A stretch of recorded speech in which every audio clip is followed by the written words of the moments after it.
wabarakatuh. Selamat siang.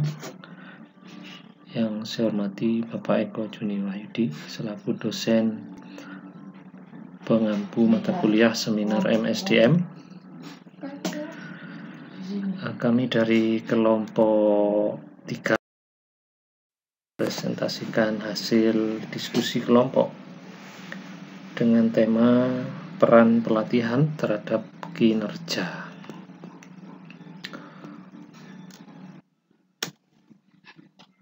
Baik, ada 2 variabel yang akan kita bahas, yaitu pelatihan dan kinerja.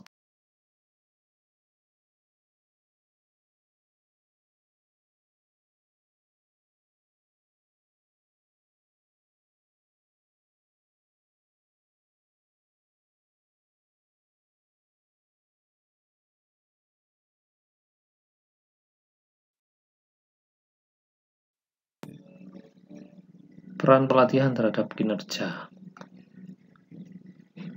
Pelatihan tentunya sangat diperlukan oleh suatu organisasi ataupun perusahaan ataupun instansi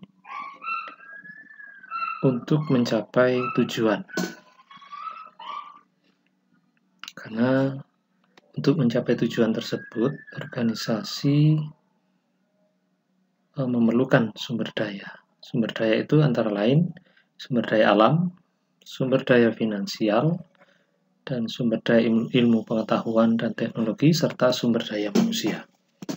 Di antara sumber daya tersebut, sumber daya yang terpenting adalah sumber daya manusia, karena sumber daya manusia merupakan penggerak utama organisasi ataupun kinerja.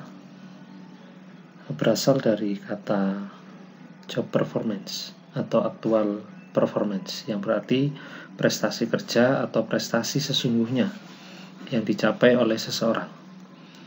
Menurut beberapa ahli, ini kami ambil Mangkunegara, kinerja adalah hasil kerja secara kualitas dan kuantitas yang dicapai oleh seseorang pegawai dalam melaksanakan tugasnya sesuai dengan tanggung jawab yang diberikan kepadanya.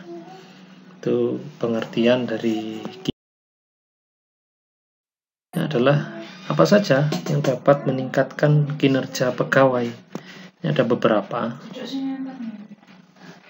Yang pertama adalah sistem penilaian kinerja yang transparan.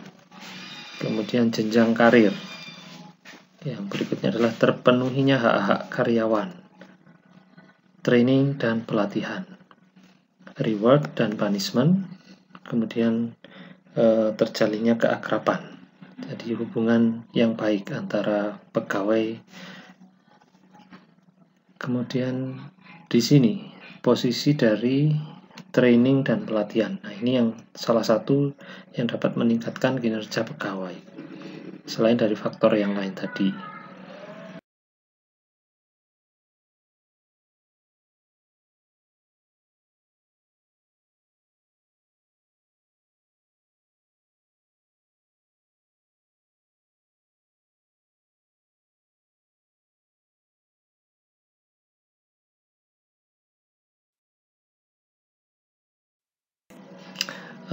Pengertiannya kita ambil dari beberapa ahli.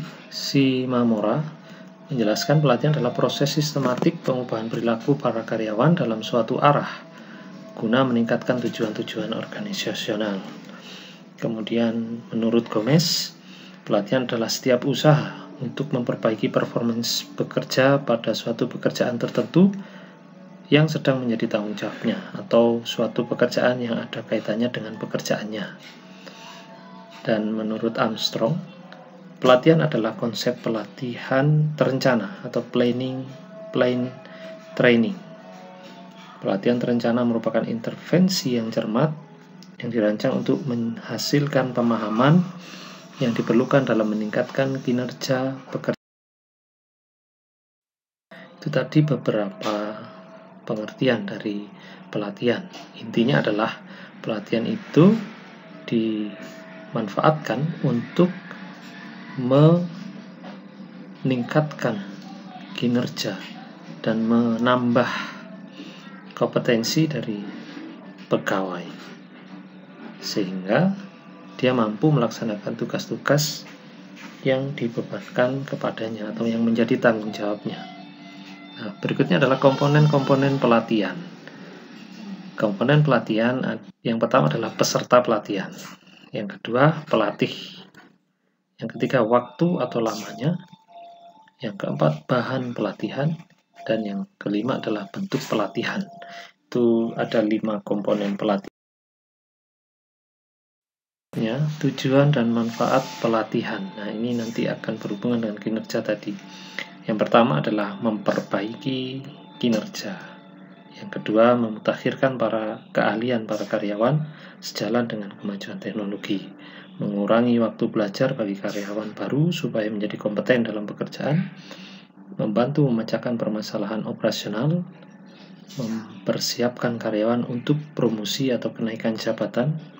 Mengorientasikan karyawan terhadap organisasi, memenuhi kebutuhan pertumbuhan pribadi. Nah, ini tujuan dari pelatihan. Yang pertama adalah memperbaiki kinerja, sudah jelas. Artinya, pelatihan dapat memperbaiki kinerja.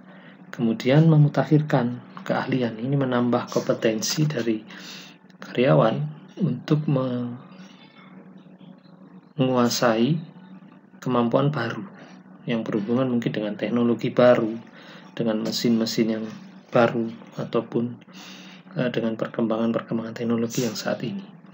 Sebagai salah satu contoh, misal dalam sebuah sekolah saat ini, semua sekolah dituntut untuk mampu melaksanakan pembelajaran secara online ataupun daring. Nah, tentunya guru dan komponen sekolah belum mampu atau belum siap untuk secara langsung melaksanakan secara online itu, pembelajaran atau kegiatan secara online. Pasti akan kesulitan. Tanpa adanya pelatihan, tentunya guru juga akan kesulitan. Nah, pelatihan ini juga harus dilakukan secara berkelanjutan. Tidak bisa satu kali selesai, tidak. Jadi harus ada kelanjutan berikutnya, pelatihan dan pelatihan terus yang berkesinambungan. Nah, itu tujuan dan manfaat dari pelatihan. Teknik pelatihan. Dalam teknik pelatihan ini ada 2. Yang pertama adalah on the job training. Yang kedua adalah off the job training. On the job training ada 3, magang, internship, dan rotasi pekerjaan. Kemudian off the job training ada 8. Ada 2. Yang pertama, kuliah, studi kasus, simulasi komputer, pelatihan beranda, permainan peran, peniruan perilaku, pelatihan alam terbuka, dan pelatihan sensitivitas. Mungkin nanti pengertiannya bisa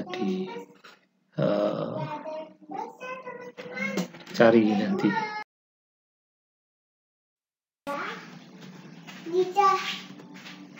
Nah, ada 5.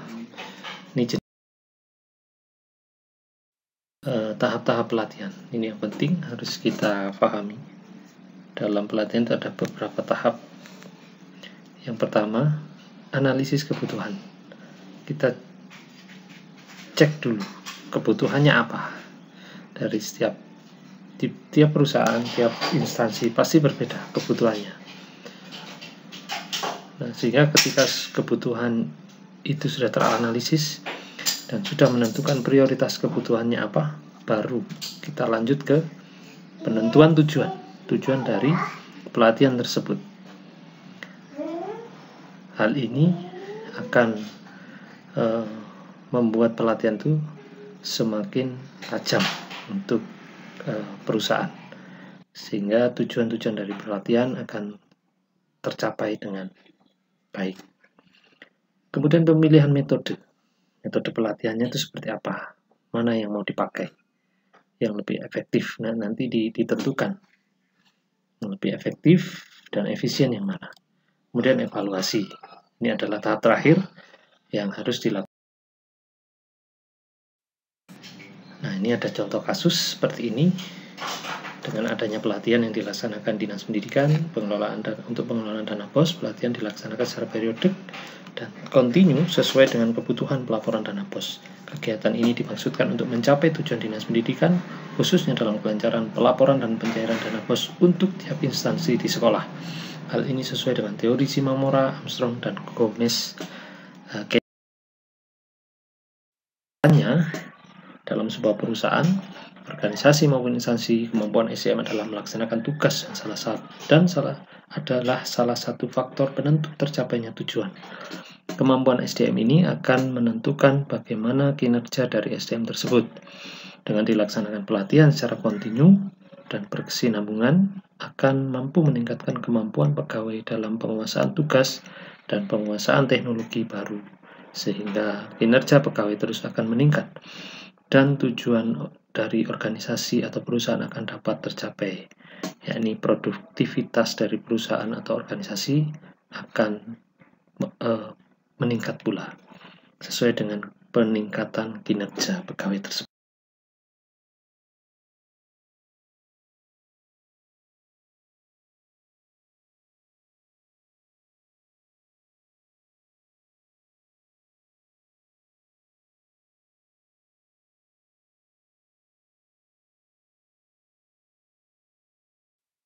Itu yang dapat kami sampaikan.